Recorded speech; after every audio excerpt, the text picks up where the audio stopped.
بسم اللہ الرحمن الرحیم نحمدہ ونصلی علی رسولہ الکریم اما بعد۔ سیرت النبی صلی اللہ علیہ وسلم کا درس نمبر 55۔ حضور اکرم صلی اللہ علیہ وسلم کا سفر معراج میں آسمانوں پر مختلف انبیاء اکرام علیہم الصلاۃ والسلام سے ملاقات۔ آپ علیہ الصلاۃ والسلام نے سفر معراج میں سب سے پہلے آسمان پر حضرت آدم علیہ الصلاۃ والسلام، دوسرے آسمان پر حضرت عیسیٰ اور یحییٰ علیہم الصلاۃ والسلام، تیسرے آسمان پر حضرت یوسف علیہ الصلاۃ والسلام، چوتھے آسمان پر حضرت ادریس علیہ الصلاۃ والسلام، پانچویں آسمان پر حضرت ہارون علیہ الصلاۃ والسلام،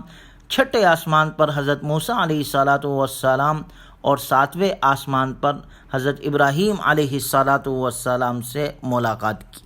پہلے آسمان پر آپ علیہ الصلاۃ والسلام کی ملاقات انسانیت کے جد امجد حضرت آدم علیہ الصلاۃ والسلام سے ہوئی۔ آپ علیہ الصلاۃ والسلام نے ان کو سلام کیا۔ حضرت آدم علیہ الصلاۃ والسلام نے آپ کے سلام کا جواب دیا اور آپ کا خیر مقدم فرمایا اور کہا، مرحبا بالنبی الصالح والابن الصالح، نیک پیغمبر اور نیک بیٹے کو خوش آمدید۔ اور اس کے ساتھ ساتھ حضرت آدم علیہ الصلاۃ والسلام نے آپ علیہ الصلاۃ والسلام کے لیے بھلائی کی دعا بھی کی۔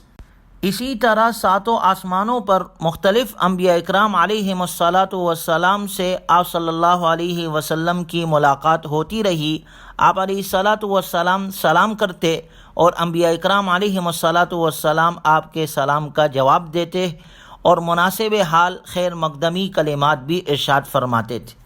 گویا اس سے ہمیں بھی تعلیم ملتی ہے کہ آپ علیہ الصلاۃ والسلام نے جہاں پر بھی گئے سب سے پہلے آپ نے سلام کیا، اور آپ کی تعلیمات سے ہمیں یہ سبق ملتا ہے السلام قبل الکلام، کہ بات کرنے سے پہلے سلام۔ گویا مسلمان جب بھی کسی کے پاس جائے تو سب سے پہلے سلام کرے، السلام علیکم، اور پھر آنے والے کو سلام کرنے میں پہل کرنی چاہیے، خواہ وہ بڑا ہو یا چھوٹا ہو، زیادہ معزز ہو یا کم، اس میں اپنی انا کو جگہ نہ دے۔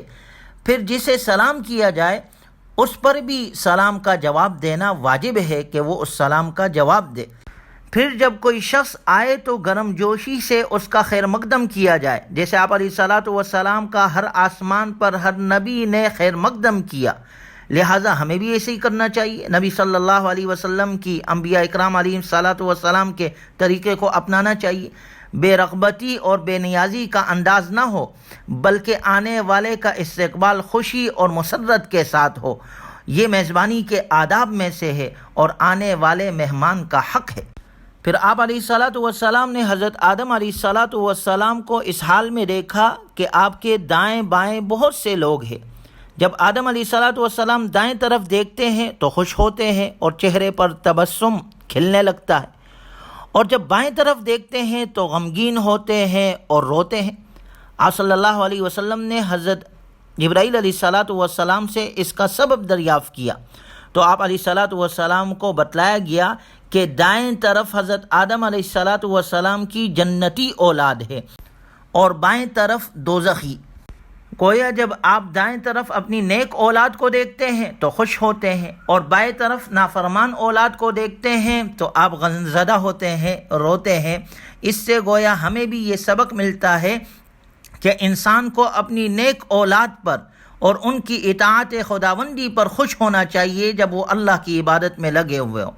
اور اسی طرح انسان کو اپنی بے دین اللہ کی نافرمانی کرنے والی اولاد پر غمزدہ اور بے چین ہونا چاہیے۔ آج تو ہم اپنے اولاد کی صرف دنیاوی ترقی پر خوش ہوتے ہیں اور ہمیں ان کی دین کی کوئی فکر نہیں، جبکہ ہمیں نبی صلی اللہ علیہ وسلم کی تعلیمات سے سبق یہ ملتا ہے کہ ہم اپنے اولاد کی دنیا کی فکر کے ساتھ ساتھ ان کی دین کی بھی فکر کرنے والے ہو، ان کی دنیا بنانے کے ساتھ ساتھ ان کے آخرت کو بھی بنانے والے ہو۔ اللہ ہمیں بھی ہمارے اولادوں کو بھی نیک بنائے۔ پھر ان ساتوں آسمانوں میں مختلف انبیاء اکرام علیہم الصلاۃ والسلام کے ساتھ آپ علیہ الصلاۃ والسلام کی ملاقات ان خاص حالات کی طرف اشارہ تھا جو حضور اکرم صلی اللہ علیہ وسلم کو بعد میں وقتاً فوقتاً پیش آئے۔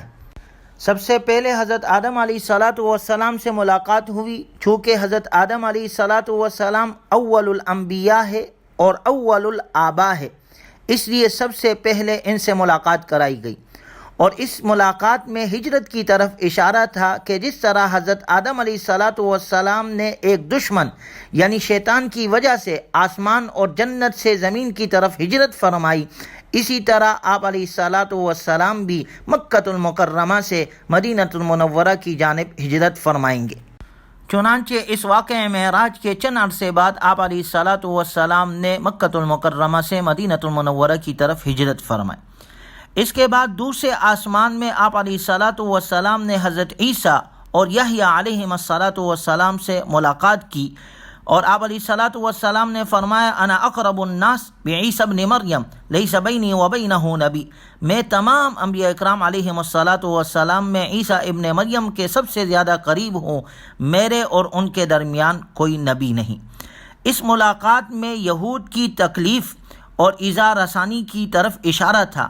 کہ یہود آپ علیہ السلام کے در پر ہوں گے، آپ علیہ السلام کے قتل کے لیے طرح طرح کے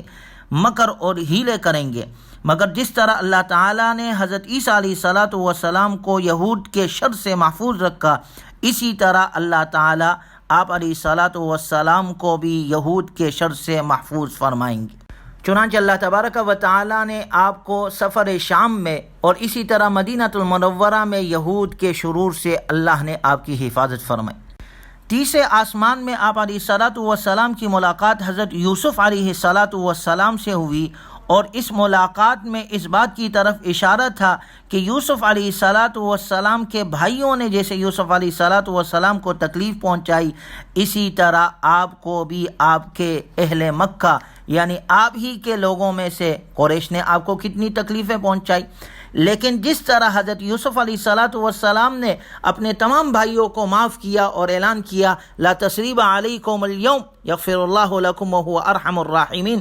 اسی طرح مکے والوں نے آپ کو کتنے سال تکلیف پہنچائی۔ آپ نے ہجرت مدینہ کی، لیکن مدینہ المنورہ کے میں 8 سال رہنے کے بعد جب آپ فتح مکہ کے موقع پر دوبارہ مکۃ المکرمہ تشریف لائے تو آپ نے سب کے لیے وہی اعلان کیا جو یوسف علیہ السلام نے کیا تھا، لا تثریب علیکم اليوم یغفر اللہ لکم وہو ارحم الراحمین اذهبوا فانتم الطلقاء ای العتقاء، آج تم پر کوئی ملامت نہیں، اللہ تم کو معاف کرے، وہ ارحم الراحمین ہے، اور جاؤ تم سب آزاد ہو۔ چوتھے آسمان پر آپ علیہ السلام کی ملاقات حضرت ادریس علیہ السلام سے ہوئی، اور اس ملاقات میں اشارہ اس بات کی طرف تھا کہ آپ علیہ السلام بادشاہوں کو دعوت اسلام کے خطوط روانہ فرمائیں گے، جو مدینہ المنورہ میں آپ نے جانے کے بعد وہاں سے آپ نے خطوط لکھے، کیونکہ خط و کتابت کے اول موجد حضرت ادریس علیہ السلام ہے، اور پھر اللہ نے ان کے بارے میں فرمایا وَرَفَعْنَاهُ مَكَانًا عَلِيًّا، ان کی ملاقات میں اس طرف بھی اشارہ تھا کہ آپ کو بھی اللہ تعالی رفعت اور منزلت اور علو مرتبت عطا فرمائے گا۔ چنانچہ جب آپ علیہ السلام نے شاہ روم کے نام خط تحریر فرمایا تو شاہ روم مرعوب ہو گیا۔ پانچویں آسمان میں آپ علیہ السلام کی ملاقات حضرت ہارون علیہ السلام سے ہوئی، جس میں اس بات کی طرف اشارہ تھا کہ جس طرح سامری جادوگر نے اور وہ گائے کی پرستش کرنے والے لوگوں نے حضرت ہارون علیہ السلام کی ارشادات پر عمل نہ کیا، جس کا انجام یہ ہوا کہ اس ارتداد کی سزا میں قتل کیے گئے، اسی طرح جنگ بدر میں قریش کے 70 سردار مارے گئے جنہوں نے آپ علیہ السلام کی بات کو نہیں مانا تھا، تو 70 مارے گئے اور 70 قید کیے گئے، اور عنیین کو مرتد ہو جانے کی وجہ سے قتل کیا گیا۔ اور چھٹے آسمان میں حضرت موسیٰ علیہ السلام سے ملاقات ہوئی، جس میں اس طرف اشارہ تھا کہ جس طرح حضرت موسیٰ علیہ السلام ملک شام میں جباریین سے جہاد و قتال کے لیے گئے اور اللہ نے آپ کو فتح دی، اسی طرح آپ علیہ السلام بھی ملک شام میں جہاد و قتال کے لیے داخل ہوں گے۔ چنانچہ آپ علیہ السلام شام میں غزوہ تبوک کے لیے تشریف لے گئے تھے، اور دومت الجندن کے رئیس نے جزیہ دے کر صلح کرنے کی درخواست کی، آپ علیہ السلام نے اس کے صلح کی درخواست منظور فرمائی۔ اور جس طرح ملک شام حضرت موسیٰ علیہ السلام کے بعد حضرت یوشع علیہ الصلاۃ والسلام کے ہاتھ پر فتح ہوا، اسی طرح حضور صلی اللہ علیہ وسلم کے بعد حضرت عمر رضی اللہ تعالی عنہ کے ہاتھ پر پورا ملک شام فتح ہوا اور اسلام کے زیر سایہ آیا۔ پھر 7ویں آسمان پر آپ علیہ الصلاۃ والسلام کی ملاقات حضرت ابراہیم خلیل اللہ سے ہوئی کہ دیکھا ابراہیم علیہ الصلاۃ والسلام بیت المعمور پر پشت لگائے بیٹھے ہوئے ہیں۔ اس آخری ملاقات میں حجۃ الوداع کی طرف اشارہ تھا کہ حضور اکرم صلی اللہ علیہ وسلم وفات سے قبل حج بیت اللہ فرمائیں گے۔ ابن منیر فرماتے ہیں یہاں تک 7 معراجیں ہوئی، 8ویں معراج سدرۃ المنتہا تک ہوئی، اس میں فتح مکہ کی طرف اشارہ تھا جو سن 8 ہجری میں فتح ہوا، اور 9ویں معراج سدرۃ المنتہا سے مقام شریف الاقلام تک ہوئی، اس معراج میں غزوہ تبوک کی طرف اشارہ تھا جو سن 9 ہجری میں پیش آیا، اور 10ویں معراج رفرف اور مقام قرب